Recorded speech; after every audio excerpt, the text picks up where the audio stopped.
آج بالکل ملک بھر کی طرح سبی میں بھی آج پشتون کلچر ڈے جوش و جذبے کے ساتھ منایا جا رہا ہے۔ نوجوانوں سمیت بچوں نے بھی خوبصورت لباس تنظیم کیے ہوئے۔ میرے ساتھ یہاں پر پشتون نوجوان موجود ہے، اس حوالے سے ان سے پوچھتے ہیں کہ آج پشتون کلچر ڈے کس طرح منا رہے ہیں۔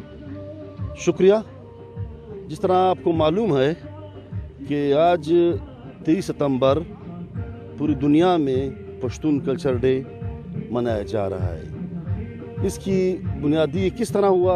یہ اس طرح ہوا کہ 2015 میں سیرینا اور کوئٹہ میں پشتو عالمی کانفرنس ہوئی، جس میں یہ فیصلہ کیا گیا کہ ہر سال جس طرح بلوچ کلچر ڈے ہے، سندھی کلچر ڈے ہے، پشتون کلچر ڈے کی کوئی ڈیٹ فکس کی جائے۔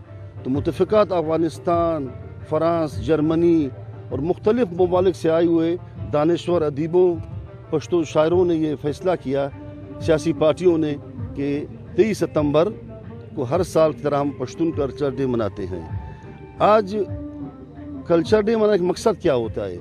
یہ ایک ایسا مقصد ہے کہ ایک میسج جاتا ہے معقوم قوموں کو، غلام قوموں کو، ترقی یافتہ قوموں کو، کہ ہم نے اپنی مادری زبان میں ثقافت، لسانت، جغرافیہ کو مدنظر رکھتے ہوئے ہم نے کامیابی حاصل کی۔ جس قوم نے اپنے مادری زبان میں اپنے سیاسی کلچر کو مدنظر رکھا، اپنے قومی کلچر میں، اس قوم نے، قبائل نے دنیا میں ترقی کی ہے۔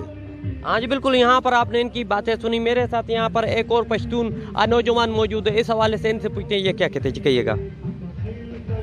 جیسا کہ آپ کو معلوم ہے 23 ستمبر پشتون کلچر ڈے پوری دنیا کے پشتون ایک جگہ ہو کر مناتے ہیں۔ آج سبی میں ہر سال کی طرح اس دفعہ پھر ہم پشتون کلچر ڈے جوش و جذبے کے ساتھ منا رہے ہیں، اور تمام اقوام کا ہم شکر گزار ہیں کہ ہمارے ساتھ مضبوط طریقے سے ہم ایک دوسرے کے ساتھ وہ روایت قائم کی ہوئی ہے کہ ایک دوسرے کی طرف آنا جانا ہمارا ہوتا رہتا ہے۔ جب بلوچ کلچر ڈے ہوتا ہے تو ہم بلوچ کلچر ڈے پہ جاتے ہیں، جب پشتون کلچر ڈے ہوتا ہے پشتون کلچر ڈے پہ لوگ آتے ہیں، تو ہم اس دن کو بڑے جوش و جذبے سے منا رہے ہیں۔ ہاں جی بالکل، یہاں پر ان کا کہنا ہے کہ جوش و جذبے کے ساتھ منا رہے ہیں، اور یہاں پر نہ صرف پشتون بلکہ سندھی، مہاجر، پنجابی اور براوی بھی اور بلوچ بھی آج اس دن کو جوش و جذبے کے ساتھ منا رہے ہیں۔